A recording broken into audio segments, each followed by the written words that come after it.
Bien, messieurs les ministres, monsieur le commissaire européen pour l'Union, la sécurité, cher Julian King, monsieur le préfet, monsieur le premier adjoint à la maire de Lille, cher Pierre, madame la vice-présidente de la région, mesdames et messieurs les élus, mon général, directeur général de la gendarmerie nationale, monsieur le délégué ministériel aux industries de sécurité et à la lutte contre les cybermenaces, mesdames et messieurs.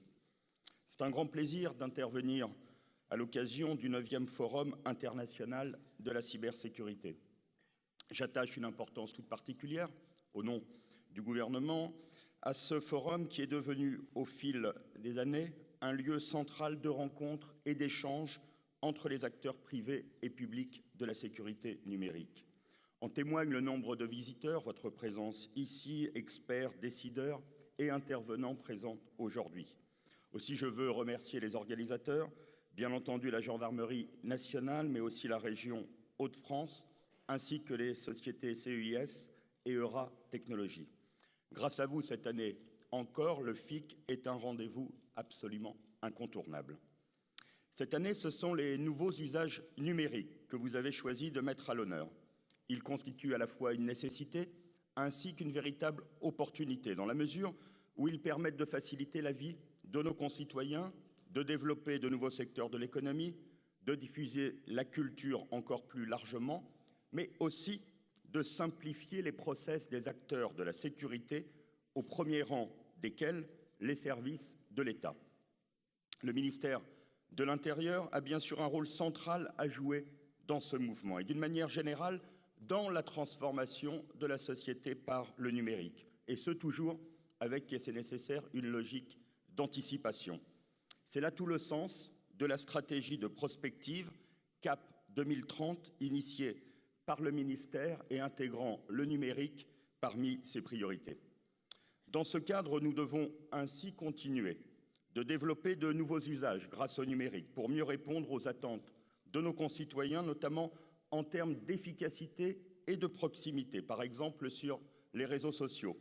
Je pense ainsi aux applications mobiles, telles que le système d'alerte à la population lors d'un attentat, ou bien à la pré-plainte en ligne qui permet d'effectuer une déclaration de vol ou de dégradation. D'une manière générale, cette année encore, nous allons poursuivre la dématérialisation des démarches citoyennes. Nous allons ainsi très bientôt mettre en œuvre un dispositif de signalement en ligne des usages frauduleux de cartes bancaires qui malheureusement ne cesse de progresser, ainsi qu'un système de plainte en ligne dédié aux nombreuses escroqueries qui ont lieu sur Internet. La conception et la réalisation de ces deux projets, respectivement baptisés Perceval et Thésée, ont été confiés à la gendarmerie et à la police nationale. Les nouveaux usages numériques nous conduisent aussi à repenser notre manière de travailler. Mon prédécesseur, Bernard Cazeneuve, avait ainsi lancé l'année dernière, ici même devant vous, le dispositif NEO, conduit par la gendarmerie, qui vise à doter policiers et gendarmes d'un smartphone sécurisé sur lequel vont être installées des applications métiers. Je pense notamment à l'application Opération Tranquillité Vacances, que vous connaissez bien. Je pense aussi à une autre application axée plus spécifiquement sur les contrôles de flux qui permet de lire les informations contenues dans certains titres tels que les cartes d'identité, les passeports ou les cartes grises. D'ici à la fin de l'année, ce seront plus de 80 000 policiers et gendarmes qui seront équipés de ce dispositif innovant. Néanmoins, tous ces nouveaux usages ne doivent pas nous faire oublier les dangers et la vigilance. Il n'y a pas la place à la moindre naïveté quand nous développons aujourd'hui ces nouvelles applications. La sécurité et la protection des Français sont potentiellement en jeu. Et chacun sait que les usages innovants sont aussi porteurs de risques. Que ce soit pour les particuliers, pour les acteurs économiques ou bien pour l'État, la montée en puissance des nouveaux services et des nouveaux usages du numérique, l'augmentation de la surface d'attaque entraîne une évolution au moins aussi rapide de la délinquance liée aux usages de l'Internet. Ce bouillonnement de pratiques innovantes et cette plus grande liberté d'action doivent donc être accompagnés d'un effort accru pour assurer la sécurité de chacun dans le cyberespace. C'est là, en premier lieu, le rôle de l'État. Cyberdéfense, sécurité des systèmes d'information et lutte contre la cybercriminalité et contre le cyberespionnage. Ce sont là les grands enjeux qui doivent continuer d'orienter notre action. À cet égard, je veux rendre hommage à l'opiniâtreté dont font preuve quotidiennement les services de lutte contre les cybermenaces. Bien sûr, dans cette lutte, l'État n'agit pas seul et je suis pleinement conscient de la contribution décisive des industriels de la sécurité. C'est la raison pour laquelle le dialogue entre les acteurs publics et privés de cybersécurité est absolument nécessaire. Nous devons continuer à l'encourager, à l'enrichir et à le développer. C'est là l'objectif que poursuit la nouvelle délégation ministérielle aux industries de sécurité et à la lutte contre les cybermenaces, dont la direction a été confiée à Thierry Delville. Le périmètre d'intervention de la nouvelle délégation est large. La lutte contre la cybercriminalité, la cyberdéfense économique, la cybersécurité, le développement et la protection de la capacité industrielle et technologique du pays en matière de sécurité et de lutte contre les cybermenaces. J'ai demandé à ce qu'il soit donné plus de visibilité aux actions réalisées par le ministère de l'Intérieur. J'ai notamment chargé la nouvelle délégation de jeter les bases de la stratégie du ministère en matière de lutte contre les cybermenaces afin de renforcer la protection des utilisateurs des réseaux informatiques sur le plan de la prévention comme sur le plan de la répression. Voilà pourquoi nous avons fait en sorte de disposer d'un état des lieux des cybermenaces qui soit en permanence chiffré et actualisé. Car on ne peut pas lutter contre un ennemi que l'on ne connaît pas, dans un contexte où les systèmes d'information sont régulièrement l'objet d'attaques venant d'organisations criminelles, voire d'États étrangers, lesquels se montrent toujours plus inventifs. La sensibilisation des internautes, celle des acteurs publics et privés, contribue ainsi à réduire les risques numériques encourus. C'est la raison pour laquelle nous avons renforcé les compétences des 550 référents de la police nationale, de la préfecture de police de Paris et de la gendarmerie nationale, afin que les particuliers, les entreprises et les collectivités qu'ils conseillent puissent mieux se prémunir contre les cybermenaces. À côté de l'Agence nationale de la sécurité des systèmes d'information, nous participons également à la sensibilisation et à la mission de conseil auprès des opérateurs d'importance vitale.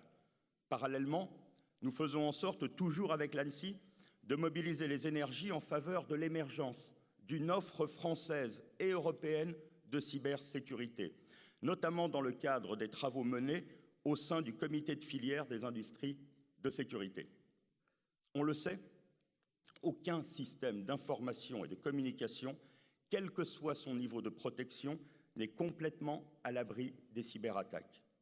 Garantir la continuité de nos missions en cas d'atteinte grave et renforcer l'efficacité de la lutte contre la cybercriminalité constituent dès lors pour le ministère de l'Intérieur deux objectifs absolument prioritaires. Notre système d'information est lui-même la cible de nombreuses attaques. Certaines sont clairement ciblées et par là même susceptibles de porter gravement atteinte à notre sécurité et à notre souveraineté. Je pense par exemple aux essais de défiguration de sites ou aux tentatives d'accès à des données sensibles. Plus que le volume, c'est une augmentation du niveau de complexité de la menace qui est constatée. Pour répondre à ces défis, nous avons renforcé nos capacités de cyberdéfense, notamment en tenant compte des enjeux sécuritaires dès la conception des projets informatiques. Je pense ainsi à la protection des données recueillies, exploitées et stockées dans le cadre des missions du ministère de l'Intérieur. Cette responsabilité, nécessairement délicate dans un environnement technique extrêmement évolutif, nous l'assumons totalement. Elle nécessite une politique de réexamen critique et d'amélioration continue du système de sécurité, du système d'information ministériel. La protection dans la durée des données personnelles qui nous sont confiées, la garantie de la disponibilité des applications les plus critiques, notamment au profit des missions de sécurité, constitue bien une exigence permanente pour l'ensemble des services. Elle participe à la préservation d'une relation de confiance entre le citoyen et l'État, de confiance numérique entre le citoyen et l'État. Pour faire face à une menace terroriste, vous la connaissez, extrêmement élevée, nous nous sommes également dotés de moyens inédits pour renforcer l'efficacité de notre action. Créée en avril 2014 et renforcée en 2015 après les attentats, la sous-direction de la lutte contre la cybercriminalité de la police judiciaire continue ainsi de monter en puissance, tant sur le plan des effectifs que sur celui des moyens matériels.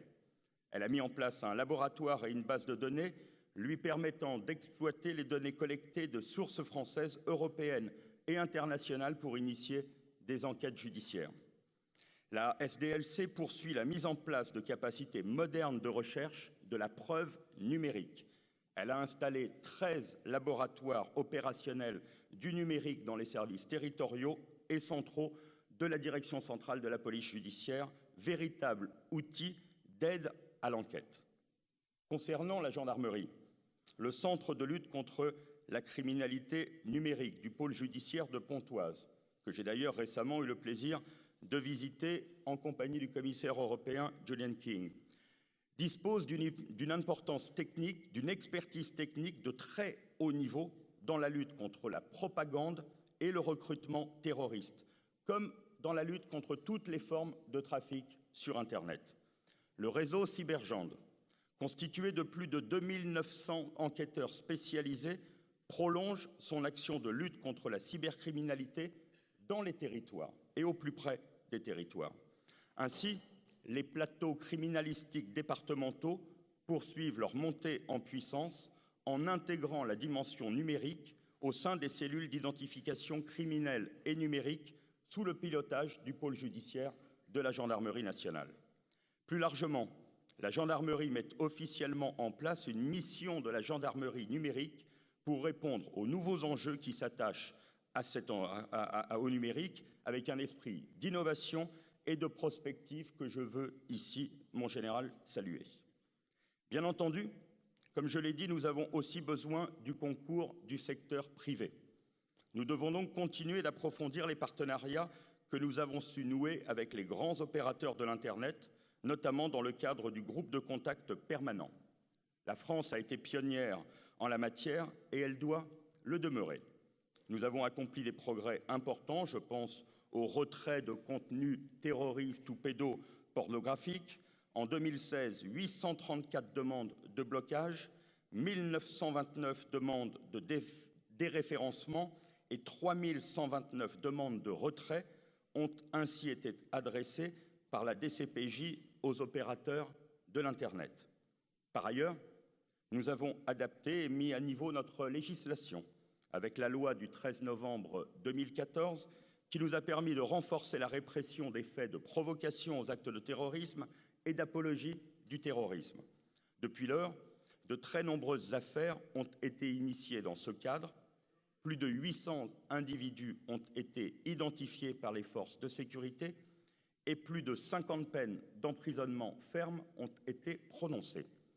Par la suite, la loi du 3 juin 2016 a encore élargi notre cadre préventif et durci notre réponse pénale, en renforçant la lutte contre la propagande djihadiste en ligne, en renforçant aussi de nouveaux moyens d'investigation pour les services, par exemple la possibilité d'enquêter sur Internet sous un nom d'emprunt.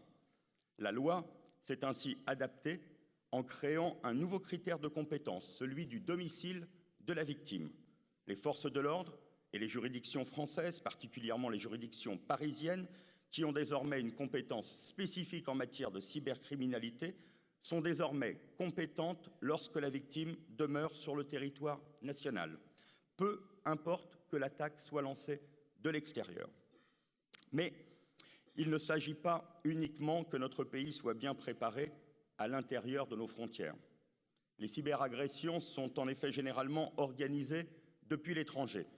Il est dès lors essentiel de disposer d'un réseau de collaboration actif à l'international sur lequel les enquêteurs français peuvent s'appuyer. Cette coopération prend la forme de contacts bilatéraux, notamment avec les pays sources de cybercriminalité. Elle passe aussi par des échanges entre les services compétents des différents États au sein des instances européennes et internationales comme Europol, Eurojust et Interpol. Outre le partage d'informations, notre objectif est aussi la définition d'approches et de solutions partagées. C'est le cas, par exemple, des travaux que nous menons avec nos partenaires européens dans le domaine de la disponibilité et de l'accès à la preuve numérique. C'est aussi l'objectif des opérations d'interpellation d'envergure menées sous l'égide d'Europol. Enfin, je veux bien sûr insister sur la question absolument centrale, vous la connaissez, monsieur le commissaire européen, du chiffrement. C'est là un enjeu essentiel dans la lutte contre la menace terroriste, un enjeu essentiel pour la sécurité et la confiance de l'écosystème numérique européen. Nous devons en garantir la fiabilité en respectant l'équilibre, le respect de la vie privée et les besoins des services d'enquête.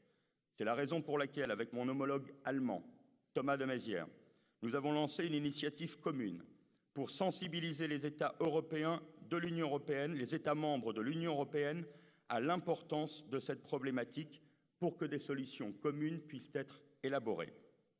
C'est là, sans aucun doute, l'un des principaux défis qu'il nous faut impérativement relever. Il en va de notre sécurité collective. Mesdames et messieurs, chacun d'entre nous sait aujourd'hui qu'une partie du destin de notre pays se joue pour une large part dans l'espace numérique. C'est le cas pour notre économie et notre industrie. C'est le cas aussi pour notre sécurité collective. D'une manière générale, il s'agit là d'un enjeu majeur de souveraineté. C'est la raison pour laquelle, depuis 2012, le gouvernement s'est résolument engagé pour permettre à notre pays de relever les défis du numérique et entrer pleinement avec confiance dans le XXIe siècle. Comme je l'ai rappelé et largement démontré, et les services du ministère sont à votre disposition pour imager ce dont je viens de parler, le ministère de l'Intérieur est bien sûr un acteur majeur et entend demeurer un acteur majeur de cette dynamique globale. La lutte contre les cybermenaces, de quelque nature qu'elles soient, constitue aujourd'hui une priorité absolue. C'est dans cette perspective que le Forum international de la cybersécurité constitue un moment important de réflexion, mais aussi d'imagination. Aussi, je veux, mesdames et messieurs, vous remercier pour la contribution décisive que vous apportez à la lutte que nous menons collectivement contre les cybermenaces. Je vous en remercie.